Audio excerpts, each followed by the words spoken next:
అసలు నీ క్యూట్‌నెస్‌కి, నీ గ్లామర్‌కి నువ్వేం తింటావు? ఏం లేదు. మనం ఎప్పుడు అభిషేకం చేసి ఎన్ని ఇయర్స్ అయింది. అప్పటి నుంచి ఇప్పటి వరకు కూడా అలా అవే తింటున్నాను. అంటే ఏం తింటుంటారు రొటీన్‌గా. మార్నింగ్ నుంచి ఈవినింగ్ వరకు మీరు? నేను ఎక్కువ కర్డ్ రైస్ తింటా. అసలు కర్డ్ తినకూడదు అంటారు. రైస్ తినకూడదు అంటారు. మామూలుగా కూడా మనకి షూట్స్‌లో బయట ఫుడ్ ఇది కాకుండా ఏదైనా షూట్‌కి వచ్చాను అంటే ఒక బాక్స్‌లో పెరుగన్నం కలిపేసుకొని పైన కొన్ని గింజలు వేసేసుకొని తెచ్చేసుకుంటానన్నమాట. అంటే ఇప్పుడు మేమందరం క్యూట్‌గా ఉండాలంటే పెరుగన్నం తినాలా?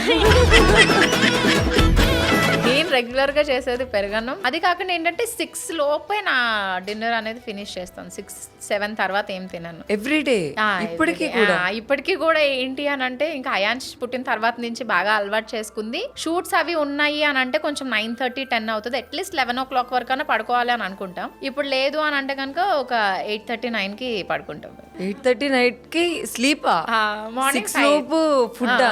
ఈవినింగ్. అరే మనమేమో రోడ్ల మీద పడి 12 గంటలకి ఆ బండి మీద ఇడ్లీలు ఆ బజ్జీలు తింటా ఉంటే ఇట్లానే ఉంటాం మరి. ఏదైనా సరే కూడా ఇప్పుడు ఏదైనా చాలా ఎర్లీగానే స్టార్ట్ చేస్తాం. మా ఇంట్లో ఇప్పుడు సపోజ్ నేను సిద్ధు షూట్కి వెళ్ళామంటే 7:30-8 మా ఇంట్లో లైట్స్ ఆఫ్ అయిపోయి ఉంటాయి. అత్తయ్య మావయ్య అయ్యన్స్ పడుకుంటారు. అబ్బా ఎంత బాగుందిరా అసలు. అంటే ఇలా అన్ని చేస్తే హెల్తీగా ఇలా క్యూట్ గా ఉంటారు అనమాట. మెయిన్ మనకు కావాల్సింది ఇండస్ట్రీలో ఎన్నో సంవత్సరాలు ఉండాలి అంటే ఖచ్చితంగా హెల్త్ హెల్త్ ఈజ్ ఇంపార్టెంట్ కదా ఏదైనా సరే. అది కాకుండా ఏంటంటే అండ్ నాకు కొంచెం రైట్ టైంలో మ్యారేజ్ అయింది అండ్ రైట్ టైంలో నేను బేబీని డెలివర్ చేయగలిగాను. అందుకే కొంచెం అలా ఉందేమో అని అనుకుంటున్నాను నేను. సో అంటే మీ రహస్యాలన్నీ ఇవన్నమాట.